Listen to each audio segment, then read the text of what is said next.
Yo veo al circo un futuro brillante porque es de lo poco auténtico que nos queda. El público creo que es lo más importante. Todo el trabajo que desarrollas, desempeñas, creas, lo primero que estás pensando es en el público. Los miedos no son más que una falta de dominar la situación. El trabajo, la disciplina férrea es la que suele ayudar. A medida que pasan los años uno se da cuenta de qué es lo importante en la vida. El tiempo que pasas bien con la gente que quieres, con la gente con la que estás, ese tiempo que pasas pasándotelo bien, riendo a carcajadas, es lo más importante que tienes. Lo de artista de circo me vino específicamente y simplemente porque me enamoré y creo que ha sido una de las personas más inteligentes, más fuertes, más ingeniosas que he conocido. Él me ha enseñado tantísimas cosas y sin embargo para mis amigas era el payasito que a ver si se me pasaba de mi cabeza. Es muy importante, creo, no tener prejuicios con nada y con nadie, porque al final si los tienes te pierdes muchísima gente importante. Dejemos de tener prejuicios, nos perdemos mucho de lo importante en la vida, muchísimos valores y muchísima gente que merece la pena. Bueno, Sonia, muchísimas gracias, lo primero de todo, por abrirnos las puertas de tu casa. ¿Cuánto tiempo llevas en el mundo del circo? ¿Cuánto tiempo lleva? Pues mucho tiempo, la verdad. Pero como ha sido tan gratificante todos estos años, pues la verdad que no se me han hecho tantos, pero ya son 26 años dentro de las carpas de circo, haciendo espectáculos, creando. Y bueno, alguien que tiene un espíritu artístico, todos esos años la verdad es que se me han hecho poquitos. Cortos, ¿no? Y creo que estaré unos 26 años más. Ojalá que sí. Ojalá se pueda vivir de ello, que es una fortuna. Es lo que comentábamos antes, no creo en absoluto en la suerte. Creo que vivir de ello es haber trabajado mucho, haber entendido mucho este mundo que es complicado. Meterle muchas horas, que yo digo siempre, cuando quieres que algo se te dé bien, métele horas de calidad. Y aquí en el circo 26 años han dado para mucho, para hacer todo tipo de circo y saber qué tipo de circo queremos hacer. ¿Cómo descubriste que esto era lo que querías dedicarte? Porque supongo que de pequeños pues todos queremos ser pues lo típico, médicos, enfermeros, tal. ¿Cómo descubres que el circo es a lo que quieres dedicar tu vida? A ver, no lo descubro así sin más, porque me vino un poquito dado. De cría yo recuerdo que me preguntaban ¿qué quieres ser de mayor? Y yo siempre decía, yo quiero ser artista, no decía de qué, o azafata. Evidentemente yo creo que ya había algo en mi cabeza que decía que yo quería viajar, que yo quería moverme, que yo quería esa cultura que intrínsecamente aporta el hecho de viajar. Lo de artista de circo me vino específicamente y simplemente porque me enamoré de mi marido, me invitó al circo. Recuerdo que yo en aquella época tenía una edad, era estudiante y tal, y le dije, va a ser que no, porque no es que me entusiasme la idea de ir al circo. Me insistió, me dijo que realmente me iba a gustar, que tal. Yo tenía una amiga que entonces estaba haciendo fotografía. El circo era bastante más tradicional, tenían animales, algo que tampoco me llamaba excesivamente la atención, pero accedí, sobre todo por la insistencia de mi amiga que quería hacer las fotos a estos animales. Y realmente aquel día, cuando aparecí en el circo, sí que me envolvió cierta magia. Estaba viendo todo el espectáculo desde el palco, vi desde luego que lo que hacían era muy artístico, muy trabajado, y me embaucó desde el primer momento. Y además, fíjate, curiosamente, quisieron gastarme una broma a una persona que acababa de entrar ahí, que acababa de conocerles, pero la gente de circo suele ser bastante bromosa, jocosa. Y recuerdo que había 2 cañones arriba y me enfocaron al final del espectáculo. El circo estaba totalmente lleno, estaba por mi zona, la zona del País Vasco, y recuerdo que dijeron, y ahora vamos a dar un fortísimo aplauso a esta chica de Baracaldo que se va a casar con el dueño del circo. Y la gente, que somos como muy corderitos todos, pues todo el mundo se giró, me miró y empezó a aplaudir como loco. Entonces fue una experiencia pues totalmente inolvidable, ya solamente por eso. Y prácticamente a partir de ahí fue pues como una andadura muy bonita, muy romántica. No tenía nada que ver con el circo, pero bueno, yo acabé mis estudios y lo único que pensaba era en venir acá. Hay tal desinformación sobre la vida de circo que recuerdo que mi ama estaba hiper nerviosa con la situación y pensaba, bueno, ¿qué habré hecho yo mal? Claro. Para que después de facilitar que tenga unos estudios y se me vaya al circo como si fuera algo de lo peor que pudiera suceder. Algo tabú también, ¿o algo? Sí, es total desinformación. Entonces, la verdad que ya cuando conoció el sistema del circo, el sistema de vida, había colegio para los niños, había tantas cosas que uno no se lo espera. Al igual que evidentemente ha evolucionado la vida, entre comillas, normal, ha evolucionado pues la vida del circo, ha evolucionado otro tipo de vidas y de microsociedades, porque al fin y al cabo el circo es una microsociedad que se sitúa en otra sociedad. Pero bueno, esa fue un poco mi andadura y desde entonces, pues la verdad es que el circo para mí ha sido mi vida, absolutamente, en el que he puesto todo mi empeño, en el que he metido todas mis horas para hacer lo que yo considero un espectáculo del siglo XXI. Bueno, hemos hablado que el circo en sí es, pues eso, es como una microsociedad dentro de otra sociedad y todo esto. Y yo me preguntaba, ¿cómo es la vida en el circo? Es decir, ¿vais de gira o es como algo más estacional? No, vamos de gira. Dependiendo de la cantidad de habitantes de las ciudades,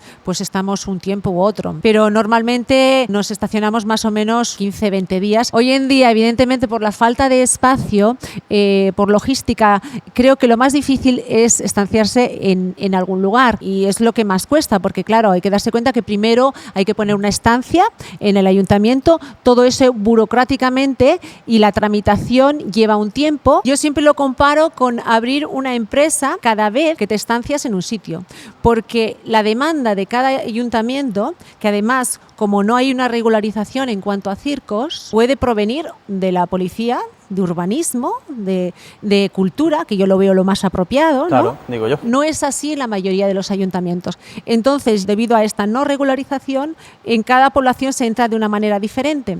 Entonces, toda esa burocracia lleva un tiempo, porque date cuenta que aquí hay infraestructura fija, infraestructura móvil, hay personal, hay artistas de todas las características, hay montadores, Entonces, eso a nivel de ingeniería, pues conlleva muchísimos permisos. Claro está que esto no se hace un día para otro. Entonces hay gente que piensa, no saben dónde van a ir la semana que viene. La ruta se establece un año antes. Lo que sucede que por H o por B, burocráticamente con los ayuntamientos a veces hay problemas por el tema de van a haber unas fiestas o hay un evento que va a impedir que se ubique toda esta estructura aquí, pero que conste que nosotros un año antes ya estamos trabajando con toda esta burocracia. ¿Y cuáles son los permisos? Ha dicho que necesitan muchísimos permisos. Sí. ¿Cuáles son algunos de los permisos que necesitáis para poder montar el circo? Bueno, pues el permiso de trabajo, de ingeniería, de que la carpa esté regular en todos los aspectos, los permisos ignífugos de todas las estructuras, tanto las sillas como la carpa, el permiso de ubicación, el permiso para tener agua, para tener luz, dónde se va a coger la luz, dónde se va a coger el agua, si está alejado del pueblo, pues urbanísticamente también el permiso. Son muchos. Tienes que tener evidentemente todo esto regularizado y si no, pues no podrías trabajar, claro está. Y estamos hablando de esa microsociedad que en este caso conlleva 66 personas. Wow. Entonces, 66 personas que en un momento dado, por un fallo técnico, burocrático o administrativo o de ingeniería, no puedan trabajar, sería terrible. Algo que ya a veces ha sucedido por algún fallo técnico o por simplemente demora de alguna persona de administración o lo que fuere, y eso supone un gasto tremendo. Pero afortunadamente tenemos un buen equipo. Esto no pasa regularmente porque si no, desde luego no te dedicarías a un menester de estas características que es tremendamente complicado y a la vez pues a la gente arriesgada, como es mi caso, pues nos da la vida, la verdad. Has dicho que son giras lo que hacéis vosotros. ¿Cuánto suele durar más o menos una gira en un circo? Estos años atrás yo estaba haciendo giras de un año en concreto, pero era un desgaste físico, psicológico, económico, de todas las características tremendo, porque darse cuenta que tenía que estar cambiando de espectáculo cada año, anualmente, cambiar de guión, de escenografía, de artistas, era mucho desgaste porque eso conllevaba muchísimos ensayos y lograr un espectáculo que se frague. Yo diría que cuando lleva año y medio o más es cuando realmente lo sientes fraguado, sientes que los artistas han hecho una fusión con la música, con la escenografía, con todo, y cuando todo va bien. Sin embargo, yo he estado haciendo durante 15 años espectáculo por año. Sí que es cierto que me ha dado lugar a que aprendiera muchísimo para hacer puestas en escena mucho más brillantes, para preparar artistas muchísimo mejor. El trabajo siempre da lugar a beneficios, pero también conlleva un desgaste. Ya has dicho justo que te tiraste con una etapa en la que estuviste durante 15 años preparando espectáculos por año. Sí. ¿Cómo es ese proceso creativo a la hora de desarrollar una nueva actuación, un nuevo número? Yo había vivido en un circo bastante tradicional, un circo que llevaba animales, que se llevaba de otra manera, que la escenografía no era tan importante, que los artistas pues sí hacían sus disciplinas, pero era más bien focalizado a esas disciplinas. El trapecista era trapecista, pero no había esa fusión que te digo, multidisciplinar, de técnicas, de fusión de canto, de música, de ser buena actriz, de saber cantar, de todo esto. No había esa fusión cuando yo veía esas puertas tan grandes, entonces me faltaba. Yo respetaba mucho a los familiares, a los que tenían sus animales. Yo creo que cuando tú te introduces como un intruso en una sociedad o una microsociedad, como estamos diciendo, lo que hay que tener es principalmente respeto. Es muy importante. Y yo les entendí, vivían para sus animales, se levantaban con sus animales y no veían otra manera de hacer. Entonces yo, a partir del entendimiento, me empezaron a surgir ideas y todo ha sido no un fascismo de voy a hacer lo que me dé la gana y vosotros no, ha sido creo que una evolución. Y recuerdo que mi primer espectáculo que yo creé realmente y que en el que ya no existían los animales dentro del espectáculo, en el que ya había una riqueza tremenda de artistas y de puesta en escena, se llamó Vida. Tenía una puesta en escena espectacular, era como una selva amazónica, tenía un colorido muy exótico, había números espectaculares como los primeros seres en la tierra, ¿no? Que eran los peces, y tenía un número de red espectacular con unos peces y un colorido genial. Había baile, pues eso, africano de Guinea Conakry. De hecho, hasta introdujo en su día, como ya te dije que me encanta experimentar, baile derviche. El baile derviche es un baile que se gira. Es una persona que gira y hace el giro que simula la tierra, y giras y giras y giras incansablemente, y si logras realmente coger el eje de la tierra, al final puedes girar durante horas sin marearte y sin perder el norte. Y bueno, pues ahí disfruté muchísimo porque ya te digo, me envolví en una serie de técnicas y en una serie de vida, de colorido de vida, que me impregnó de tal manera que ahí es donde me empezó realmente mi andadura en el circo, cuando sentí el circo de lleno. ¿Cómo es un día normal de un artista de circo? Es muy parecido al de un gimnasta. Tienes que preparar el cuerpo físicamente, evidentemente son ejercicios extenuantes, son ejercicios arriesgados y la gente arriesga totalmente la vida, con lo cual principalmente desde la mañana lo que hacen es prepararse físicamente para ese ejercicio. Muchos de los artistas van a los gimnasios más cercanos que encuentran para ponerse en forma y luego vienen a la carpa a preparar la disciplina a la que tienen que preparar. Después se come, normalmente comemos en nuestras caravanas. La gente visualiza por las películas que se han visto y así que la gente come todos juntos y todos en una gran caravana. Sí que se hacía antes, yo recuerdo haber vivido de hecho ello, pero normalmente hoy en día, aparte de la gente externa que viene, igual montadores, técnicos y tal, que sí hay una cocina comunitaria en la que comen, normalmente la mayoría de los artistas comen en sus propias caravanas. Después la mayoría de los jóvenes se suelen juntar igual para acercarse al centro comercial más cercano de la ciudad en la que se encuentran. Otros que tenemos otros intereses culturales, pues nos acercamos a los monumentos más emblemáticos y a la cultura más cercana que tiene ese país o esa ciudad, y luego pues a cierta hora, ya más o menos de las 4 o las 5, los artistas se comienzan a maquillar y más o menos de las 6 o las 7 se empieza a trabajar. Es decir, normalmente los artistas están en la puerta, reciben a la gente, les encanta tener ese momento especial de encuentro con el público. La actuación, como bien has visto, dura aproximadamente 2 horas y cuando finaliza la actuación, pues los chicos detrás, lo que es en el control, pues tienen su momentito de hablar de cómo ha ido el espectáculo, de cómo se podía mejorar, de citarse para hacer ensayos al día siguiente. Y luego, por ejemplo, en mi caso, me dedico un poco a eso, a preparar los ensayos. Por la mañana se hace ensayos si se viera conveniente, que casi siempre se ve porque hay muchísimos artistas. Y bueno, pues prácticamente eso sería. Luego nos acostamos, está claro, en nuestras caravanas. Vemos la televisión, vemos YouTube, vemos lo que quiera ver cada uno, leemos nuestros libros y prácticamente esa es la vida. Con lo cual, si te das cuenta, no es tan diferente como el resto de vidas. También existe unas rutinas a las que seguir. El circo también tiene sus rutinas, pero el hecho intrínseco de viajar lo convierte en algo enriquecedor y diferente. ¿Y qué pasa si durante una gira o durante un espectáculo de repente, Dios no lo quiera, pero un artista como estáis haciendo al final algo que es de riesgo, de repente se lesiona.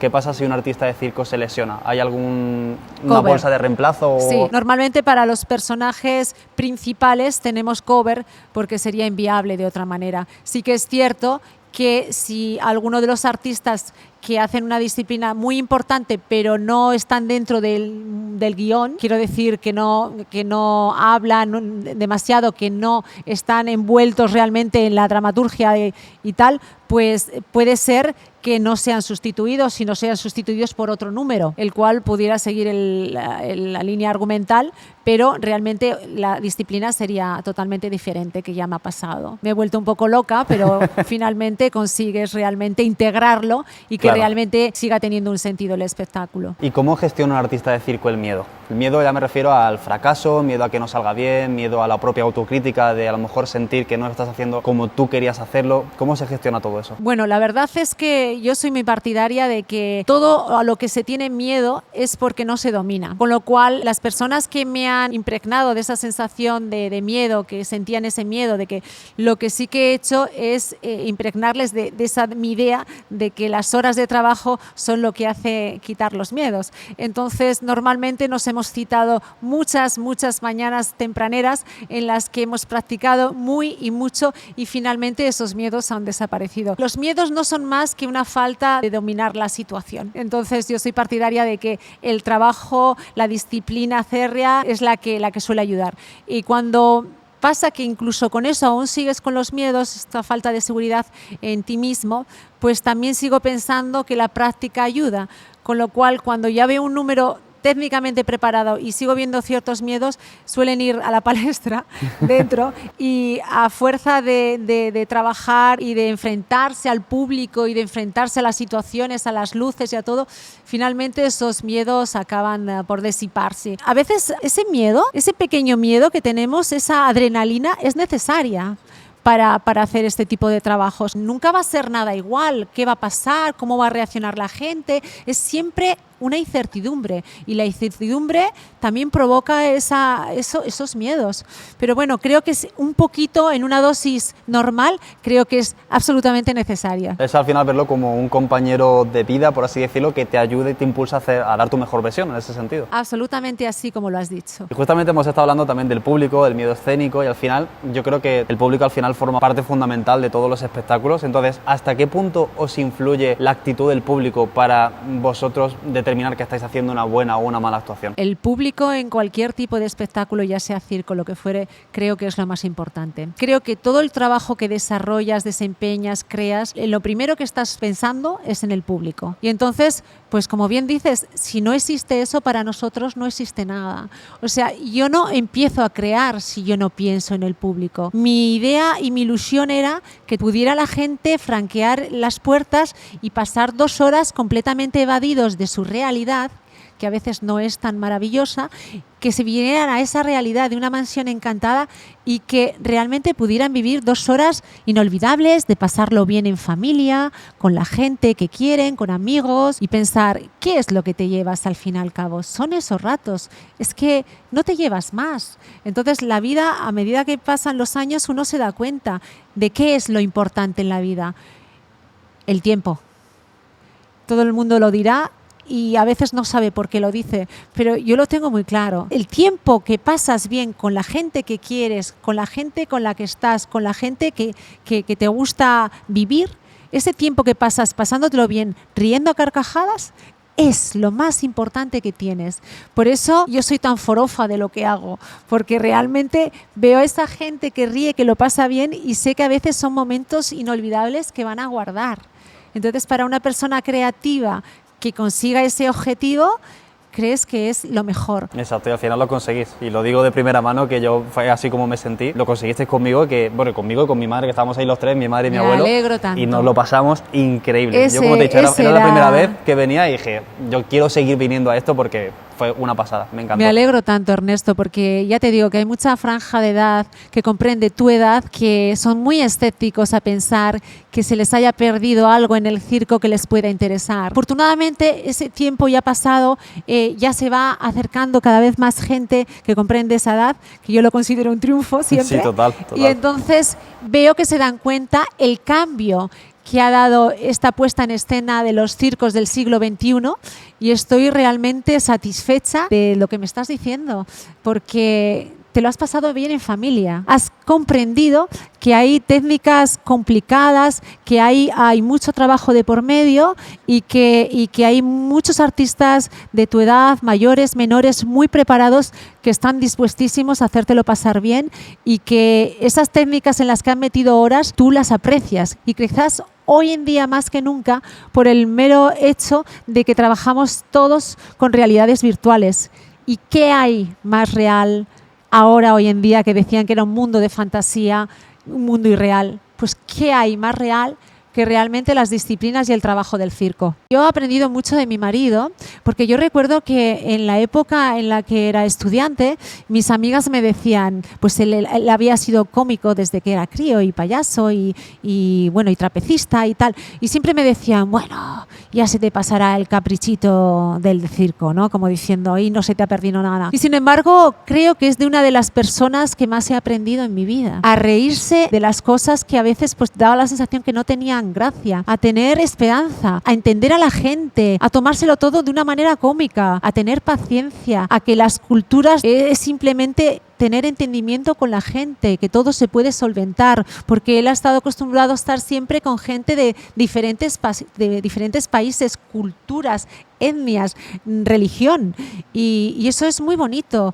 Convivir es muy bonito y es muy difícil, pero a veces muy bonito. Él me ha enseñado tantísimas cosas, y sin embargo para mis amigas era el payasito que a ver si se me pasaba de mi cabeza, y creo que ha sido una de las personas más inteligentes, más fuertes y más ingeniosas que he conocido. Es muy importante, creo, no tener prejuicios con nada y con nadie, porque al final si los tienes te pierdes muchísima gente importante. Eso es algo que me gustaría recalcar, que dejemos de tener prejuicios con todo y con todos, porque nos perdemos mucho de lo importante en la vida, muchísimos valores y muchísima gente que merece la pena. ¿Cuál es el recuerdo más bonito que tienes como artista de circo? Mira, te voy a decir, es el recuerdo más triste y más emotivo y alegre al mismo tiempo. Fue un día tremendamente especial, estábamos en Beasain, por mi zona en el País Vasco. Desgraciadamente y con mucho dolor, la nonna, que era la mamá de todos los artistas que en aquel momento conocía, la mamá de mi marido inclusive, y nos dejó. Fue un día singularmente triste. Sin embargo, aquel día el circo estaba increíblemente, y no sabemos por qué, totalmente lleno hasta reventar. Incluso se dejó gente en la calle por falta de previsión y tal, se dejó gente en la calle. Y todos trabajamos con una sonrisa, porque sabíamos que el público estaba ahí esperando. Mi marido hizo de payaso, su hermano hizo de payaso, hicieron todo ese trabajo con una gran sonrisa en la cara. Imagínate qué esfuerzo tan grande. Muchísimo. Y sin embargo me dices, ¿qué recuerdas de especial y qué uno de los más bonitos? Pues fue uno de los más bonitos, porque comprobé la entrega que tienen a su trabajo, y fue una forma de respetar a su madre, incluso así, sabiendo el dolor que les había producido. En fin, te estoy hablando de cosas muy fuertes y dolorosas, pero es que justamente de verdad me ha venido a la cabeza como algo realmente emotivo y bonito, ver a todos trabajar unidos con el único sentido de seguir adelante, de que ver todo ese público que estaba esperando y que había que darles lo que estaban esperando, que era su momento de risa. Al final es que lo que tú dices es algo muy duro de repente, ese momento tan emocional, tan de quiebre, tan de romperse por dentro. Y tengas que ser profesional y seguir haciendo tu trabajo. Es algo que no todo el mundo es capaz de hacerlo. No lo es, no lo es. Duro. Y me pareció muy bonito por su parte. No dejar todo tirado y saber que dependes del público y que le tienes que dar todo en todo momento. ¿Cómo ves tú, Sonia, el futuro del circo? La verdad es que yo sigo entusiasmada con el circo y veo que el circo cada vez va a ser más apreciado por ti y por gente como tú, porque la gente se está dando cuenta de todo lo que puede aportar, de todo lo que puede evocar, y yo veo al circo un futuro brillante, porque es de lo poco auténtico que nos queda. Pero además estamos evolucionando con los tiempos. Si no convives y te renuevas con los tiempos, no vas a subsistir. Pero si es el caso, sí que van a subsistir y van a tener futuro brillante, se va a enriquecer más. La gente va a entender lo que es un circo, la fusión de teatro, de puesta en escena, de canto, de todo lo que realmente implica en un circo. Y entonces, pues la verdad es que creo que voy a ver mucha gente en el circo y va a ser año tras año. ¿Y crees que la inteligencia artificial tiene cabida en este mundo del circo ahora que se está desarrollando tantísimo? Claro que sí, es algo que tengo pendiente, que pese a que el año que viene no voy a cambiar de espectáculo, tengo ya pensadas maneras y formas de poder tener esa inteligencia artificial dentro del circo. O sea, lo tienes ya maquinando, lo tienes ya pensado. Sí, no, porque tienes que moverte con los tiempos y como te he dicho que estas puertas son tan amplias y tan grandes, claro. Desde luego, qué menos que en un circo que puede dar cabida a cualquier tipo de fantasía, las realidades virtuales también tienen cabida, completamente. Qué bueno, pues me apetece verlo, a ver qué sacas y a ver qué maquinas, porque tengo curiosidad de ver cómo se puede hacer todo eso, cómo se puede congeniar algo tan tradicional con algo tan nuevo. No sé, me parece interesante, la verdad. No es tan difícil, en ese sentido creo que no es tan difícil. De hecho, si quieres el año que viene, que creo que ya podré tener un poquito de lo que tengo pensado, te puedes venir y comprobarlo. Pues así haremos. Venga, así haremos, perfecto, me gusta. Ernesto. Y ya para terminar, hemos estado hablando durante toda la entrevista de Circo Encantado. Circo Encantado, Circo Encantado.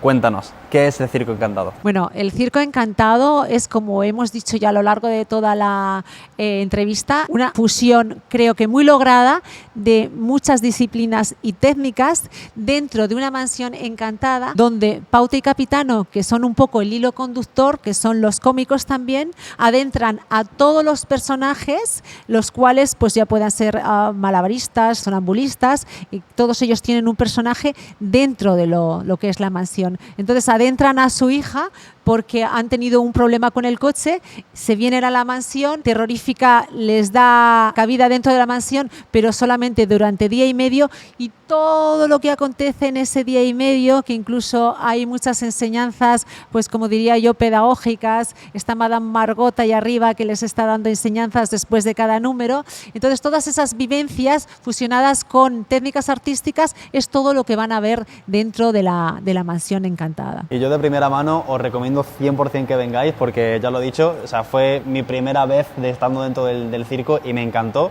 este espectáculo, o sea que de primera mano puedo decir que venga todo el mundo a verlo, porque es una pasada. Sobre todo gente como yo, gente joven que en este caso no tiene tanta idea de cómo es este circo. Diríamos que yo creo que Ernesto ha sufrido un flechazo con el Circo Encantado. Totalmente. Y mira que todavía no estamos en San Valentín, pero casi sí, que va por ahí. Pues ya sabes, hay que comentarlo, hay que decirlo, hay que exponerlo de manera que se haga totalmente creíble, para que esa franja de edad que te digo que me encanta verla, de tu edad, un poco mayor, un poco más joven, pues estén aquí cada día y que de verdad lo pasen bien. Y esa gente que nos está viendo ahora mismo, que le ha encantado toda esta entrevista y dice, vale, quiero darme la oportunidad de ir al Circo Encantado a verlo y a ver qué tal. ¿Dónde os pueden encontrar? Pues nos pueden encontrar o pueden encontrar las entradas de diferentes maneras. Tenemos entradas que se venden en Colectivia, en Atrápalo, en diferentes puntos de venta, en nuestra propia web, o si no, pueden venir a las taquillas del circo 2 horas antes de cada espectáculo y siempre estará la taquillera o los taquilleros que les pueden atender. Hay muchísimas promociones, tanto por nuestra propia web como con los flyers que se andan repartiendo por diferentes zonas comerciales, en fin,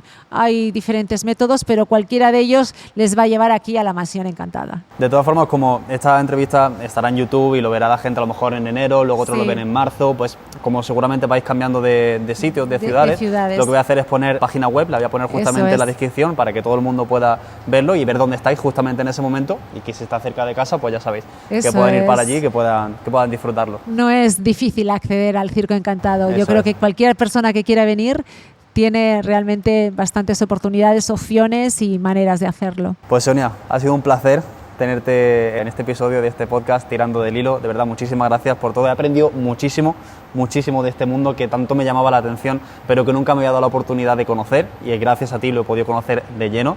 Así que de verdad, gracias por tu tiempo. Espero que a ellos también les haya encantado, que ojalá que sí. Yo estoy muy agradecida a ti también, porque la verdad ya te digo que verte aquí interesado por el circo, para mí ya es un gran qué, y yo estoy totalmente satisfecha y me alegra muchísimo que te haya gustado. Pues muchísimas gracias por todo, de verdad. Gracias a vosotros.